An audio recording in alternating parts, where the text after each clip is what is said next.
I love stuff like this.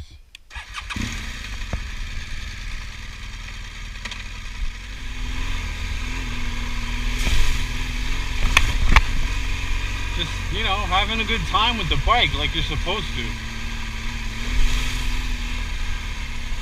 Supposed to go through this water and stuff. Supposed to do that. You're not supposed to dodge that shit. You're supposed to go through it.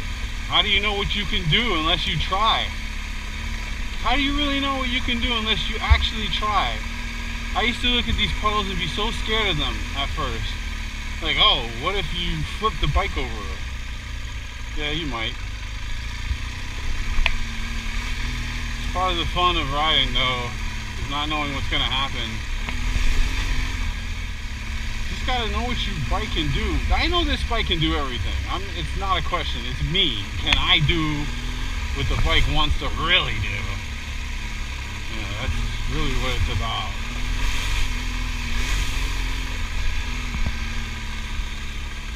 This bike wants to tear up off-road all the time. It's got 125 ponies just begging to be opened up all the time. It's comfortable, it's capable, it's powerful. This thing is a monster. Look where I am right now. I mean, look at it, it's so peaceful out here.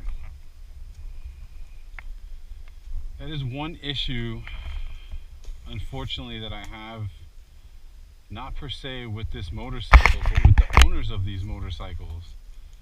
I live in New York City. I usually ride on the street, but I appreciate the fact that this motorcycle can do anything. So I go out of my way and ride to places where this motorcycle can, like, be free. This motorcycle is best in this kind of environment, and every time I meet somebody who has a GS Adventure, once I mention I go off-road, half of the responses I get are, wow, that motorcycle's too expensive to do that with. I would never take my GS off-road, right? I know what I'm capable of. Bike's way more capable than I am, so I just take it easy, nice and slow, stand up most of the time, ready to put my feet down and catch myself. Got my adventure boots on, so I know I'm protected. But this is what this bike wants to do. It wants to tear through puddles and dirt and sand and rocks and mud, and then it wants to take you home. It just doesn't want to take you to and fro. It doesn't want to take you to Starbucks. This bike does not want to take you to Starbucks for a coffee, okay? This bike wants to take you on an adventure.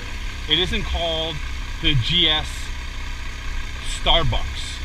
It's called the GS Adventure for a reason. You're supposed to go on adventures. Look at all this. I don't know why people wouldn't want to take their bikes out and ride through this. This is gorgeous. Fresh air, peace and quiet. I got myself stuck, right? My tire was so deep in there. I literally just threw my bike over on its side and grabbed this bar and dragged it out. And then I righted the bike. And now I'm gonna practice. Once again, I'm alone. There's no one fucking here to help me, so if I can't get the bike out myself, I'm stuck. We're gonna try and walk in gear. Now that the rear tire isn't stuck and my weight's not on it, put it in gear and walk it out.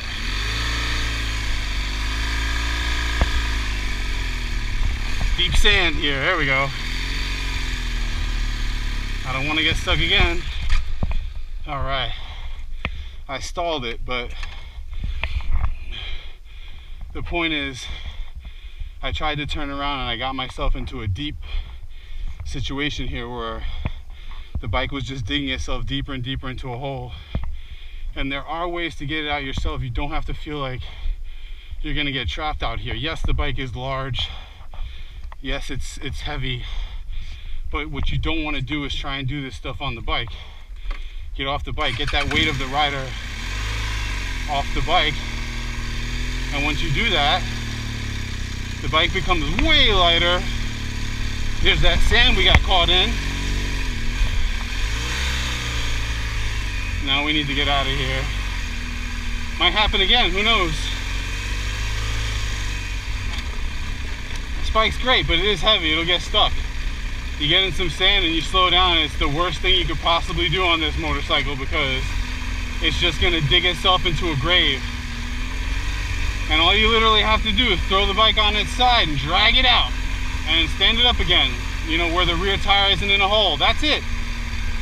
My front tire was still in the same place, pretty much. I didn't drag the front of the bike, I only dragged the rear of the bike out of it. So it made walking out of the hole a little bit difficult, but I managed it, obviously. Look, I've owned about 12 bikes so far. I'm telling you, nothing had the versatility that this bike has and the power that this bike has. I mean, it's kind of incredible. It's almost cheating in a way, but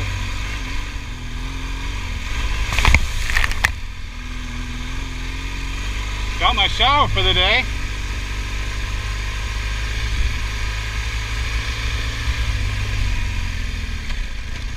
Probably one of the biggest puddles I've been through yet. That's what I like about this trail. It holds the water after it rains really well, so you can come out here and test out your confidence going through this stuff, which I'm actually getting very confident now. It's about my third or fourth time riding Adventure by myself, and